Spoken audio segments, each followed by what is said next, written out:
Hi, I'm Dr. Jason J. Campbell, and I want to thank you for taking the time to watch my videos. In this video, I'm continuing my analysis into Friedrich Nietzsche's Will to Power. I'm actually going to conclude Book 2 in this section, which will be Section 12. So we will have gone through all of Book 1, very, very in-depth analysis of Book 1, all of Book 2, which is basically the halfway point with respect to books. It's not the actual halfway point because Note 500 will take us to about the halfway point. But as far as books are concerned, we've done basically half the book. So that in itself is a huge accomplishment. Today, what I want to discuss within Nietzsche's text will pertain to a lot of the contradictions and inconsistencies in being moral. This goes back into the traditional discourse that Nietzsche has had up until this point. The discussion on aesthetics, the actor, the artist, was a bit of a segue. Now we're back onto Nietzsche's sort of claim to fame, which is a critique of morality and the religious community as such. So this is section 12 of the analysis. As always, I'm using the Walter Kaufmann translation of Friedrich Nietzsche's Will to Power. If you want to get access to the notes, just click the link in the description field, download the PDF. We're on the bottom of page 70 in my notes, and this is section 12 of the notes. So this is Nietzsche's. This is red. Let me get some more markers. This is Nietzsche, Will to Power.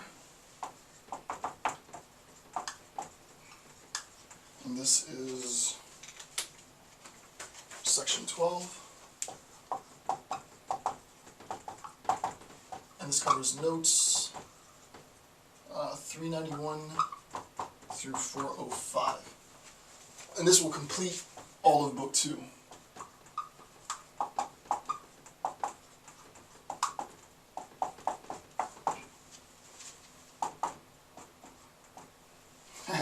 Alright, so this is going to bring us to the end of Book 2, and then we'll only have Book 3 and 4 to complete the entire work.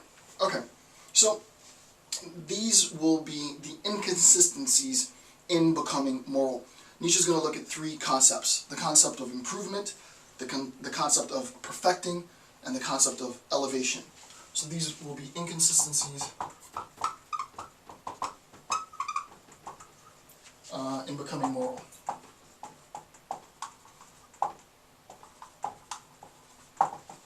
Inconsistencies in becoming moral.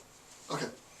Nietzsche identifies a contradiction in becoming more moral. There seems to be an essential inconsistency, a contradiction in the idea of becoming more moral and the elevation of strengthening of a man.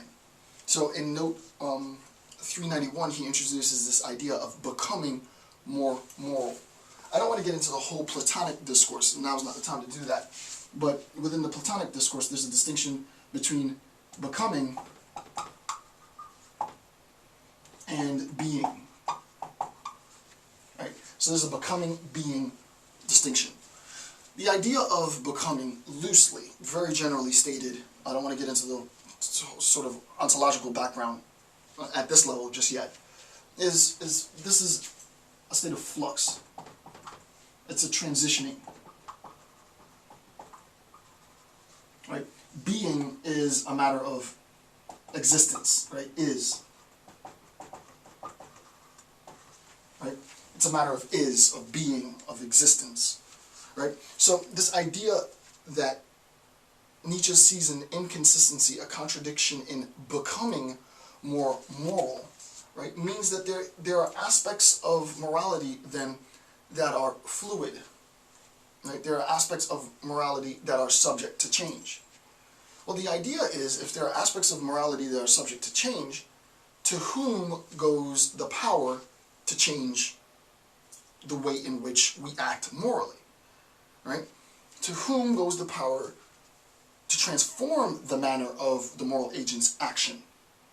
And this is where he has a problem, right? Because if it's subject to change, if it transitions, as we've seen, then we have to recognize that the power lies somewhere. Nietzsche wants to identify exactly where that lies. We all know where it lies, but I don't want to jump ahead. So the first bullet point, the assumption of becoming more moral serves as a condition for this slippery slope. And what's the slippery slope? The slippery slope is that you will never actually be moral, right? So that if you think of morality as the end state, if you think of morality as sort of interchangeable, I'm being very sort of loose here, but as interchangeable with being moral, then the individual moral agent, A-G-E-N-T, then the individual moral agent in becoming more moral never actually becomes moral. So there's a fundamental problem within the system itself, right? If we are perpetually in a state of becoming moral, then we only approach, it's sort of asymptotic, if you will, right? We only ever approach, but we never become truly moral, right? So there's this infinite process then of becoming. There's always room for, as we will see, improvement. There's always room then, under this assumption, for improvement. There's an infinite becoming more moral. There's always more that you can suppress of your desire.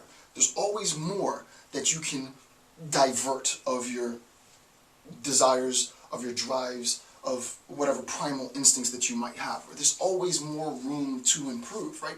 So that there's this infinite approach towards being, but there's never an embodiment, an acquisition, an attainment, an end to the process of becoming. Becoming becomes, I don't want to say becoming becomes being, but in a sense becoming becomes being, as paradoxical as it sounds, and hence the inconsistency, right? We started off sort of ontologically, bam, I didn't expect it to go that hard, but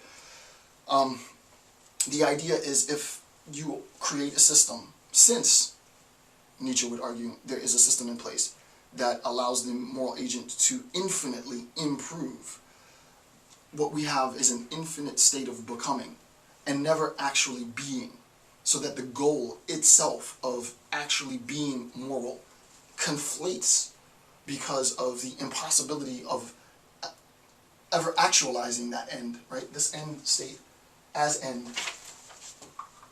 can never be actualized. Why can it ever be actualized? Because there's always room for improvement, right? And Nietzsche, so this critique that he introduces is an intellectual critique, right? It's an intellectual critique, a logical critique of the basic assumptions within being, becoming, and morality. So here's a direct quote from note 393. Has virtuousness as a goal, not hitherto been the most rigorous sense incompatible with being happy? Positing supreme virtue, positing supreme goodness, positing supreme morality, isn't that incompatible with being happy? Yes. Why? For all the reasons I just said, right? There's an infinite possibility for you to improve, and what's being improved upon? Improvement presupposes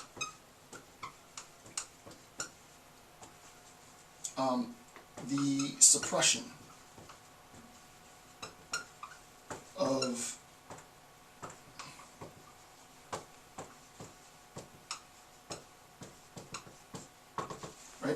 improvement presupposes the suppression of drives, desires, etc. To improve means that you are suppressing.